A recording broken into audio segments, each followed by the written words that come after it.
தந்தை, மகன், தூய ஆவியாரின் பெயராலே ஆமென். இயேசு கிறிஸ்துவின் அன்புமிக்க சகோதரிகளை உங்கள் அனைவருக்கும் கிறிஸ்து இயேசுவின் அன்பு கலந்த வணக்கத்தை தெரிவித்துக் கொள்கின்றேன்.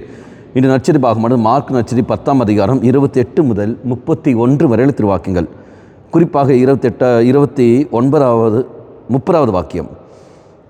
இம்மையில் 100 மடங்காக வீடுகளையும் சகோதரர்களையும் சகோதரிகளையும் தாயையும் நிலப்புலன்களையும் இவற்றோடு கூட இன்னல்களையும் மறுமையில் நிலை வாழ்வையும் பெறாமல் போகார். மக்கள் நம்ம பார்க்கணும், இயேசுவை பின்பற்றுகின்ற ஓரோ மகனுக்கும் மகளுக்கும் அங்கு நிலைவாழ்வு உண்டு என்பது உறுதியாகிறது. ஆனால் அதுடன் சேர்த்து என்ன அங்கே வருகிறது? இன்னல்களும் கிடைக்கும். அப்போ இன்னல்கள் என்று சொல்லும்போது வேதனைகள், துன்பங்கள், கஷ்டங்கள், நெருக்கடிகள், இதுதான் அதனுடைய அர்த்தம் நாம் புரிந்து கொள்கிறோம்.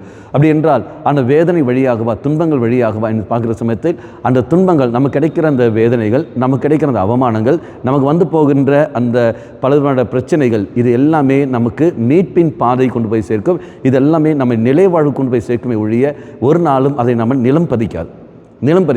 அப்படி என்றால் துன்பங்கள் வழி எனக்கு கடந்து வருது என்றால் நான் சோர்ந்து போவதற்காக அல்ல, மாறாக அது என் நன்மை கொண்டு வரப்படுகிறது. நாம் வாசிக்கிறோம் இல்லையா, சீராக் புஸ்தகம் 2ஆம் அதிகாரம் 5ஆம் வாக்கியத்தில், எவ்வாறு பொன் ஆனது நெருப்பில் புடமிடப்படுகிறதோ அதே போல் மானக்கேடு என்னும் உலகில் மனிதன் சோதிக்கப்படுகின்றான். அப்போ என்னுடைய வாழ்க்கையில் துன்பங்கள் கடந்து வருகிற சமயத்தில் நான் அங்கே எப்படி இருக்கின்றேன், என் விசுவாச வாழ்க்கை அங்கே எப்படி இருக்கு என்பது அதை எனக்கு அலசி பார்க்க உதவி செய்கிறது வழிய அது என்னை தரமட்டம் ஆக்குவதற்காக அல்ல. அப்போ எனக்கு வாழ்க்கையில் கிடைக்கின்ற துன்பங்கள் எல்லாமே நன்மைக்கு தான் தெய்வம் கொண்டு போகிற வழிய தீமைக்கல்ல தெய்வம் இது கொண்டு போகுது. அப்போ இறைவனிடம் மன்றாடுவோம், ஆண்டவரே நீ எனக்கு தருகின்ற நன்மைகள், நீ எனக்கு தருகின்ற அந்த அனுமதிக்கின்ற அந்த துன்பங்கள் அது எல்லாமே நன்மையாக மாற்றுகின்றீரே, நன்றி இயேசுவே என்று சொல்லிக்கொண்டு நன்றி சொல்லி நாம் ஜெபித்தாலே போதும். கண்களை மூடிக்கொள்வோம். நல்லவனாய தெய்வமே, 100 மடங்காக இதோ அவர்கள் துன்பங்கள் பெற்றுக்கொள்வார்கள் என்று நீ சொல்கின்றேன். ஆனால் அந்த துன்பங்கள் 100 மடங்கு அல்ல, 1000 மடங்கு ஆசீர்வாதமாக அது நீ தம்மை மாற்றுகின்றேன். நாங்கள் உமக்கு நன்றி செலுத்துகின்றோம். நாங்கள் உண்மையை மையப்படுத்தி வாழக்கூடிய கிருபை தந்துள்ளோம்.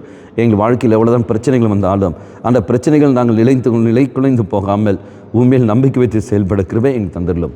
அம்மா மாதாவே, தெய்வ மாதாவே, எங்கள் மாதாவே, என் அன்னையே, விசேஷமாக எங்களுக்காக பரிந்து பேசும். ஆமேன். தந்தை, மகன், தூய ஆவியாரின் பெயராலே ஆமேன்.